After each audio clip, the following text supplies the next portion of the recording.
జిల్లా కళ్యాణదుర్గంలోని మున్సిపల్ కార్యాలయం నందు గల కౌన్సిల్ సమావేశ మందిరం నందు తలారి గౌతమి సోమశేఖర్ చైర్పర్సన్ వారి అధ్యక్షతన సాధారణ కౌన్సిల్ సమావేశం ఏర్పాటు చేశారు.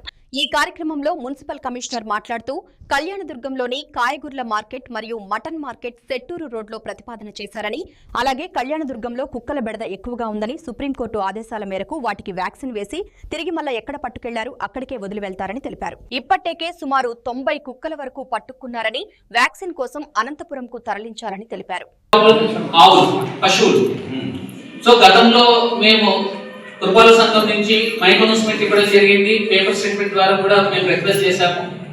సో ఇప్పుడు ఆవులు కూడా రాత్రులు ఎక్కడంటే అక్కడ ఉండడం వల్ల బైక్ యాక్సిడెంట్స్ జరుగుతున్నాయి.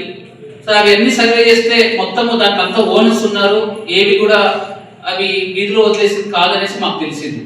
సో మరలా కౌన్సిల్ వారి తరఫున రిక్వెస్ట్ చేస్తున్నాము, ఏవైతే ఆవులు ఉన్నాయో అవన్నీ కూడా ఒక 3 days లోపల దయచేసి వారి సొంత ప్రాంతానికి తరలించేసి వారి సంరక్షణలో పెట్టుకోవాల్సిందిగా కోరుతున్నాము.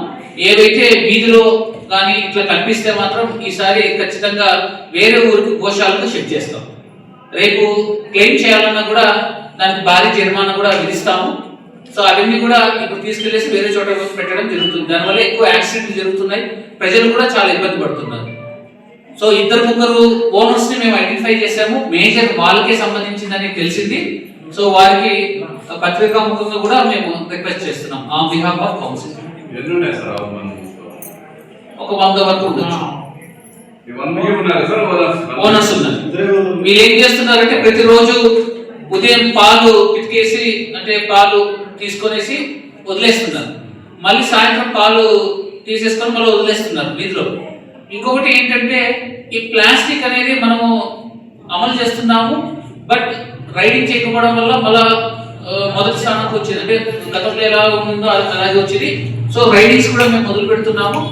ఈ ఆవులు ఇవి ఏవైతే వీళ్ళు వేసే అన్నం కానీ ఈ ప్లాస్టిక్ కవర్ తినడం వల్ల అవి కూడా చనిపోయే ప్రమాదం ఉంది. ఒక వార్డు రోజు ఒక్కొక్క విజిట్ ఇవ్వడం జరుగుతుంది. ప్రతి వార్డులోని ఏం సమస్యలున్నా నాకి సార్కి తెలియజేయండి. మేమిద్దరూ కూడా ఎమ్మెల్యే గారి దృష్టికి తీసుకెళ్ళి ఆ సమస్యలను పరిష్కరించుకుందాము. కళ్యాణదుర్గం పట్టణ అభివృద్ధికి మనమందరూ కలిసికట్టుగా కృషి చేద్దామని ఈ సందర్భంగా తెలియజేస్తున్నాం. మన కళ్యాణదుర్గం శాసనసభ్యులైనటువంటి అమిలేని సురేంద్రబాబు సార్ గారికి మరియు ఈరోజు నూతనంగా పదవీ బాధ్యతలు స్వీకరించినటువంటి మన కళ్యాణదుర్గం మున్సిపల్ చైర్పర్సన్ తలారి గౌతమి సోమశేఖర్ గారికి హార్దిక శుభాకాంక్షలు మా కౌన్సిలర్స్ అందరి తరఫున నేను తెలియజేసుకుంటున్నాము. సో ఈరోజు కౌన్సిల్ సమావేశంలో చాలా విషయాల గురించి అంతా చర్చించినారు. మరి మా గౌరవ చైర్పర్సన్ అయినటువంటి గౌతమి గారు ప్రతిరోజు కూడా వార్డు అనేది విజిట్ చేసి ఆ వార్డులో ఏమేమి సమస్యలు ఉన్నాయో ప్రతి ఒక్కటి తెలుసుకొని అన్ని పరిష్కరిస్తున్నారు. కాబట్టి అమిలేని సురేంద్రబాబు సార్ గారి ఆదేశాలతో మన చైర్పర్సన్ అయినటువంటి తలారి సోమశేఖర్ గారి ఆధ్వర్యంలో మా వార్డులో కూడా ఏ సమస్యలు ఉన్నా కూడా ప్రతి ఒక్కటి కూడా పరిష్కరించి వార్డు యొక్క అభివృద్ధికి సహకరించాలనేసి ఈ సభాముఖంగా గౌరవ చైర్పర్సన్కి మేము తెలియజేసుకుంటున్నాం. కౌన్సిల్ సమావేశంలో భాగంగా మన ఎమ్మెల్యే అయినటువంటి సురేంద్ర సార్ బాబు గారు ఎలక్షన్ సమయంలో ఇచ్చినటువంటి మేనిఫెస్టోలో ఉన్న విషయం ప్రకారము టీ సర్కిల్లో 16 కోట్ల వ్యయంతో ఒక బిల్డింగ్ నిర్మాణం చేస్తామని చెప్పారు. ఈరోజు ఆ విషయానికి గాను అందరూ కౌన్సిల్ సభ్యుల ఆమోదంతో దానికి ఈరోజు మేమందరూ ప్రతిపాదన చేశాము.